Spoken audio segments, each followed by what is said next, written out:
Hi, good evening. I am Nicole Schultz, and I am doing my discussion video on Mark Knowles' book, America's God, from Jonathan Edwards to Abraham. And I'm going to be talking about chapter 5, which was Christian Republicanism.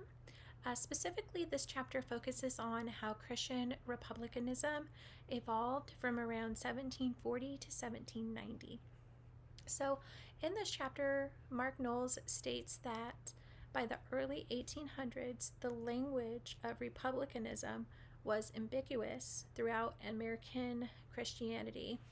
Prior to 1740 or so, however, traditional Christians mostly opposed republicanism.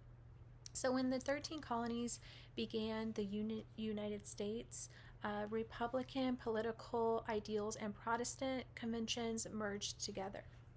So before the 1740s, no connections existed between radical political discourse and the primary Christian traditions. Protestants adopted Republican values, as Knowles points out. Quote, a number of historians have prospectively charted the general bond that linked discerning Protestantism and colonial wariness of British power, unquote. Cotton Mather's election sermon is a clear example of how the religious and political ideas started to blend together. And in his sermon, he engaged with Commonwealth ideologically, showing how early Puritan leaders began to mix political and religious language together. But Mather wasn't the only one doing this. It also showed up in the broader public conversation, like in the New England Courant.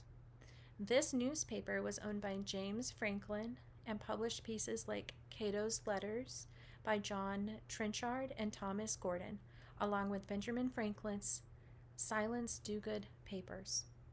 These works combined radical political ideas with a more unconventional religious tone. Together, these examples show how religion and Republican politics started to come together in the colonies. This helped to shape the growing resistance to British rule. So Knoll highlighted how language used in the early sermons showed how Republican ideas were spreading throughout the colonies. The Great Awakening was a revivalist movement between 1735 and 1745, which also played a pivotal role in blending spiritual and political rhetoric. Prominent preachers such as George Whitefield, Gilbert Tennent, and Jonathan Edwards infused their sermons with terms and vocabulary like liberty, virtue, and faction. These were traditionally used for spiritual purposes. However, Whitefield's sermons were distinct, and they encouraged active participation from the audience as he was preaching, effectively making them more interactive and dynamic. His use of language of liberty rooted in Christian concepts of spiritual freedom. It also echoed the political discourse of the time, where Republican ideals of liberty began to gain prominence. This, in turn, is incorporating with Christian republicanism was now arriving in America and was now in America. It is proven by a famous sermon from Jonathan Mayhew. Knowles states that Mayhew's sermon was delivered on January 30th, 1750, and was called A Discourse Concerning Unlimited Submission and Non-Resistance to the Higher Powers. It has been widely cited as a key document in the colonial appropriation of country principles. So the French War likely brought back old Protestant fears of Catholicism, while also connecting those concerns to the emerging wake of nationalism.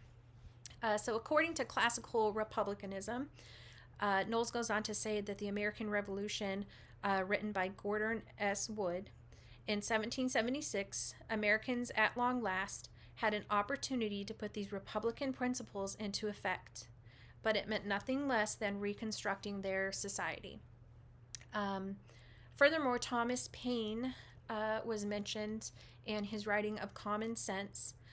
which urged Quakers in 1776 to live up to their religious principles and forsake conservative allegiances to the king. Furthermore, the Continental Congress proved to side with Paine's views because on November 1st, 1777, it proclaimed a day of public thanks for the recent victory at Saratoga. This went on to provide the idea that all colonists should give providence to the Almighty God for such victory. The war itself, as Noel argued, did much to cement the Christian Republic alliance. The real Whig ideas provided a common framework of principles and language that both Protestant religions, groups, and more secular founding fathers like Jefferson and Madison could use to campaign religious freedom, with the separation of church and state during the American Revolution. Knowles connects the shape of political religious connections to personal experiences. During the American Revolution, religious leaders in the United States, despite differing theological views, found common ground in their support for the revolution, leading to the development of a Christian Republic fusion.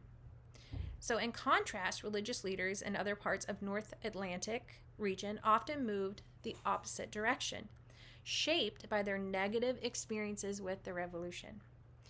So in conclusion, Americans included compatible ideals under the notion of virtue. This was essential for the flourishing of religious republicanism.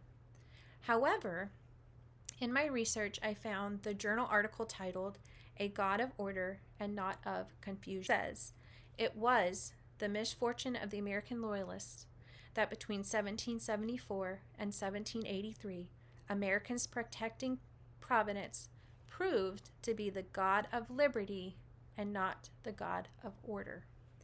This shift in divine favor highlighted not only the deep ideological rift between revolutionaries and loyalists, but also the larger spiritual and political changes occurring in America through the Revolution, where the intertwining of liberty and providence played a crucial role in shaping the new nation's values and identity.